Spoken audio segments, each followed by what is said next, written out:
High friends welcome to my channel घरोয়া গয়নার আয়োজন। आज চলে এসেছি টেরাকোটা জুয়েলারি মেকিং টিউটোরিয়াল নিয়ে। তো সাথে থাকছে একটি টিপস এবং অনেক অনেক ভালোবাসা। আমার ভিডিওটি দেখতে চ্যানেলটিকে অবশ্যই সাবস্ক্রাইব করে নাও। তো চলো ভিডিওটি শুরু করা যাক। প্রথমেই বলি আমি এখানে দুটো পেন্ডেন্ট বানাবো, তো তোমরা শেষ পর্যন্ত ভিডিওটি দেখতে থাকো।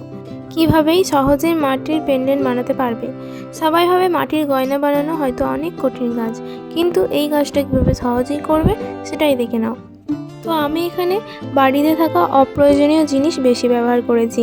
প্রথমেই মাটিটিকে পরিমাণ মতো কেটে নিয়েছি, সেটি এবার বেলে নিয়েছি।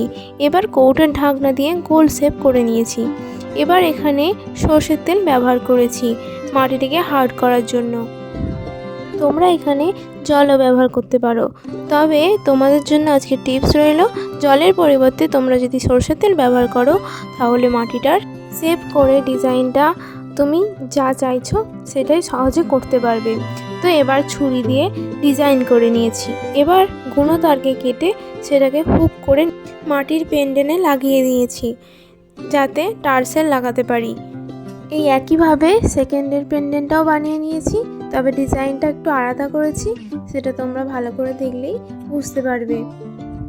তো দেখো আমি এখানে একটি মাছ ব্যবহার করেছি। এই মাছটি প্রথমে আমি কাগজে কেটে নিয়েছিলাম এবং কাগজে কেটে সেই কাগজটা মাটির ওপর বসিয়ে সেই শেপে কেটে নিয়েছি। এবার এটি পেন্ডেন্টের ওপর বসিয়ে নিয়েছি। ভিডিওটা ভালো লাগলে একটি লাইক করে দিও এবং কোন পেন্ডেন্টটা বেশি ভালো লাগছে সেটিও জানিও। আজ এখানেই শেষ করছি, দেখা হচ্ছে পরের ভিডিওতে এবং সবাই ভালো থেকো, সুস্থ থেকো।